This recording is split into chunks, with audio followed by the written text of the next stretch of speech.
All right, ladies and gentlemen, welcome back to the channel. Hope you guys are all having a great Memorial Day weekend. We're going to talk New York Giants. So last week was the first week of OTAs, and Darren Waller has been getting a lot of praise throughout Giants camp. This comes to no surprise to me. I'm sure it doesn't come to a surprise to a lot of Giants fans. What we do know is this: if Darren Waller is healthy, he is a top 10 tight end in the National Football League, undisputed. All right. Last season, injuries. The season before that, injuries. So that's the risk with Darren Waller. It's just, is he going to be on the field? Now, with the Raiders last year, I think that team was pretty checked out. I don't think Darren Waller entered the season fully healthy, and I think it was just a lingering injury, just a lingering issue.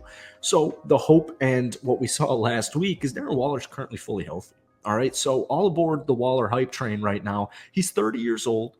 He has only played in 20 games over the last two seasons, averaged just under 43 yards per game this past year in 2022, which was his lowest in 4 years. But if we go back to his Pro Bowl year back in 2020, 15 starts, 16 games played. He had 107 receptions, 1,200 total yards, 9 touchdowns, and a Pro Bowl appearance. So if we implement him into Daniel Jones, Brian Daboll, and the New York Giants offense, I think he could serve as a wide receiver one. So before we get into today's video, if you guys enjoy it, be sure to hit that like button, hit that sub button for daily NFL content. Giants fans, love you guys so much. If we get this video to 250 likes, that would mean the world to me. But yeah, so here's a quote from the Athletic's Dan Dugan that he noted at practice. Waller made a strong first impression with 4 catches from Jones. He added another long catch over Holmes, although it should be noted that defensive backs were instructed not to aggressively contest deep balls. So, that's anticipated, right? We're in camp. It's May 29th. We're not even in the month of June quite yet. It's just OTAs. All right, I get it. So you take it with a grain of salt. But the thing is, we know Darren Waller is a former Pro Bowler, and we know what Darren Waller can provide when he's healthy.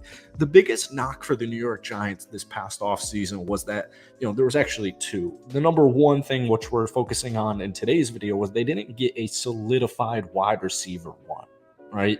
Number 2 came more with the rush defense, and that's for a different day, for a different video.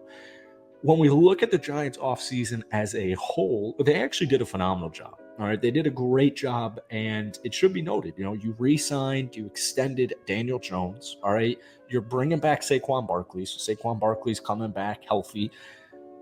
Darius Slayton's coming back. Sterling Shepard's coming back. But you picked up a couple of interesting pieces. Obviously, Darren Waller. You picked up speedster in Paris Campbell. Jamison Crowder, who could be some nice veteran depth. And then you drafted a speedster in Jalen Hyatt. So one thing I want to note really quickly, because some people are saying, the Paris Campbell, Jamison Crowder, they won't even sniff the field.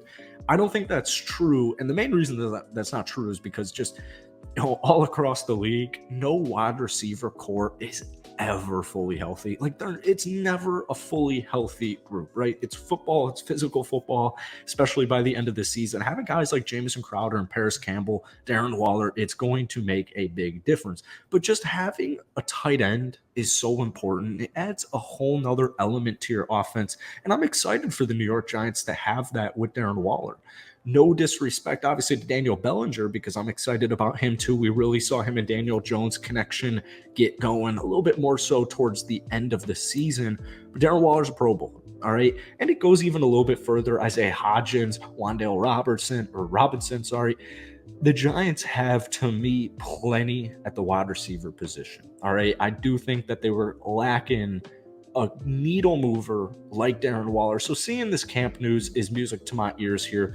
Daniel Jones highly praised Darren Waller, saying it feels like you hear about most guys, or you see them in the program, they're listed at 6'6". They're really like 6'4", 6'5". Darren's a true 6'6". He's a true 250, 260. He can fly. He can run. He can run all the routes. He's just an impressive athlete. So, the praise is high right now. And I know it was just the first week of OTAs. But if Darren Waller is healthy next season, he will have over 1,000 receiving yards. He will have over 5 touchdowns, and he will be an integral piece to this Giants offense. The Giants, you don't need anything crazy from Daniel Jones. Every time I make a Giants video, I have non-Giants fans or even some Giants skeptics, which I totally understand, giving some they have some doubt with DJ, and I fully get it. I do get it, especially with the contract. I think if the contract wasn't as high as it was, it wouldn't be that big of an issue.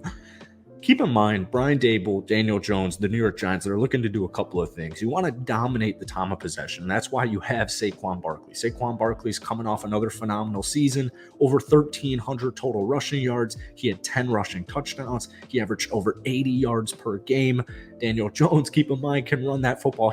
Daniel Jones averaged just under 50 yards per game for a quarterback. That's very impressive. He had over 700 yards. So those two combined, we're looking at over 2,000 rushing yards.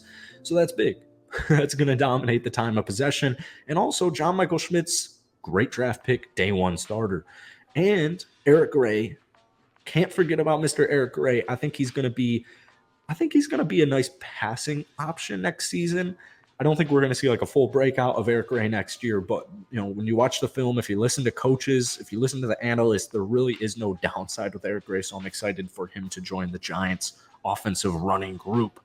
And then number two, you want to limit turnovers. And that's exactly what Daniel Jones did last season, just 5 interceptions. I know a lot of people like to rag on, he only threw 3,200 yards, which equates to just slightly over 200 yards per game, 15 touchdowns. That's it. Not a crazy impressive number, but the 5 interceptions for 16 games played to me is extremely impressive. That is very important. That's critical. That's going to get you into the playoffs, and that's going to win you playoff games, as we saw last season. Now, when we get into your Philadelphia Eagles and we get into your San Francisco 49ers, that's when things could get a little bit dicey, especially considering, the Giants defense does have some rush issues, right? That's why you picked up guys like Bobby Okereke, Raheem Nunez-Roches. But the thing is, and it's the most important part when talking about the New York Giants, I know they made the playoffs last year. I know they won 9 games in a loaded division, right? I know they won a playoff game. I get it. The Giants don't need to win a Super Bowl this upcoming year. In fact, the expectations aren't even really to win a Super Bowl. You just want to keep building up the blocks. You want to keep building that foundation. I think 2 to 3 years from now, the Giants will be a significant threat regardless of how the Eagles and the Cowboys are doing. So that's it for today. Be sure to hit that like button, hit that sub button. Stay tuned for more Giants content. I'm going to be covering, OTAs, the whole offseason, everything we got going, and then obviously into next season. More importantly, I want to hear from you guys down below. What are your thoughts on Darren Waller? I covered a lot of the Raiders last year. Completely different fan base from the New York Giants. The praise for a healthy Darren Waller is there. And I think we all get it at this point, and we just want to see it on the field, and we want to see him be healthy. But I really think he is the X factor for this New York Giants offense and just getting it to that next level. All right. We saw the foundation being built last year. I know Daniel Jones's offensive statistics aren't eye popping, but they were still a top half offense in total, averaging 21.5 points per game. And I see no reason to believe why that won't continue this upcoming season. So yeah, that's it for today. Hit that like button, hit that sub button, drop a comment down below. Hope you guys enjoy the rest of your Memorial Day weekend, and I'll